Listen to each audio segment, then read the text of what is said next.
Hi friends, ನನ್ನ ಚಾನಲ್ನ ಇನ್ನೂ ಸಬ್ಸ್ಕ್ರೈಬ್ ಮಾಡ್ಕೊಳ್ಳಿಲ್ಲ ಅಂದರೆ ಪ್ಲೀಸ್ ಸಬ್ಸ್ಕ್ರೈಬ್ ಮಾಡ್ಕೊಳ್ಳಿ. ಇವತ್ತಿನ ಎಪಿಸೋಡಲ್ಲಿ ಏನಾಗುತ್ತೆ ಅಂದರೆ, ಎಲ್ಲ ಜಗಳನ ನೋಡಿದ ರಂಗನಾಥ ತುಂಬ ಕೋಪದಿಂದ ಬೇಜಾರಿಂದ ಹೊರಗಡೆ ಬರ್ತಾನೆ. ಶಾಂತಿಗೆ ಚೆನ್ನಾಗಿ ಬೈತಾನೆ. ಅಲ್ಲ ಕಣೆ, ಬೇರೆ ಮನೆ ಹೆಣ್ಮಕ್ಳನ್ನ ಕರ್ಕೊಂಡು ಬಂದು ಅವ್ರನ್ನ ಈ ಥರ ಅಳಿಸ್ತೀಯಲ್ಲ, ನಿನಗೇನು ಅನ್ಸಲ್ವಾ? ಎಲ್ಲರೂ ಅವ್ರು 3 ಜನ ನಮ್ಮ ಮನೆ ಸೊಸೆಯರಿದೆ ಕಣೆ, ಯಾಕೆ ಒಬ್ಬರ ಮೇಲೆ ಬಡವರು ಶ್ರೀಮಂತರು ಅಂತ ಭೇದ ಭಾವ ಮಾಡ್ತೀಯ ಅಂತ ಕೇಳ್ತಾನೆ. ಆವಾಗ ಶಾಂತಿ ಹೇಳ್ತಾನೆ, ಅಲ್ಲ ರೀ, ನಾನೇನು ಮಾಡಿದೆ? ಸೂರ್ಯ ತಪ್ಪು ಮಾಡಿಬಿಟ್ಟು ನನಗೆ ಯಾಕೆ ಬೈತೀರಾ ಅಂತ ಕೇಳಿದಾಗ, ಅಲ್ಲ ಕಣೆ, ಒಂದು ಕಣ್ಣಿಗೆ ಜೇನು ಇನ್ನೊಂದು ಕಣ್ಣಿಗೆ ಏನು, ಯಾಕೆ ಹೀಗೆ ಮಾಡ್ತೀಯಾ?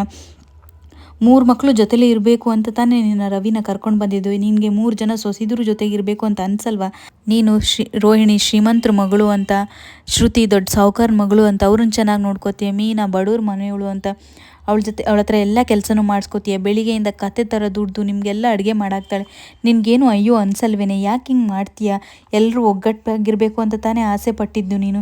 ಅದೇ ಮನೆಯೇ ನಿನ್ನಿಂದನೇ ಛಿದ್ರ ಆಗುತ್ತೆ ಕಣೆ, ನೀನೇ ಎಲ್ಲರೂ ದೂರ ಮಾಡ್ತೀಯ. ಮೇಲು ಕೀಳು ಬಡವರು ಶ್ರೀಮಂತರು ಅಂತ ಯಾಕೆ ಭೇದ ಭಾವ ಮಾಡ್ತೀಯ ಅಂತ ರಂಗನಾಥ್ ಬೈತಾನೆ.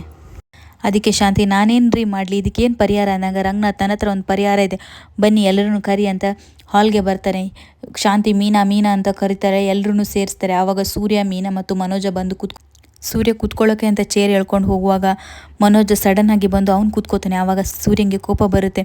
ಮನೋಜ ಹೇಳ್ತಾನೆ, ನಾನು ಬೆಳಿಗ್ಗೆಯಿಂದ ಸಂಜೆ ತನಕ ನಿಂತ್ಕೊಂಡೆ ಕೆಲಸ ಮಾಡ್ತಿರ್ತೀನಿ, ಅದಕ್ಕೆ ನಾನು ಕೂತ್ಕೊಂಡೆ, ನೀನೇನು ಆರಾಮಾಗಿ ಕೂತ್ಕೊಂಡು ಕೆಲಸ ಮಾಡೋನು, ನಿಂತ್ಕೋ, ಏನು ಪರವಾಗಿಲ್ಲ ಅಂತಾನೆ. ಆವಾಗ ಸೂರ್ಯ, ನನಗೇನು ನಿನ್ನ ಥರ ಮೈಕೈ ನೋವು ಅಂತ ಹೇಳಲ್ಲ, ನಾನು ನಿಂತ್ಕೊಂಡೇ ಇರ್ತೀನಿ, ಪರವಾಗಿಲ್ಲ ಅಂತಾನೆ.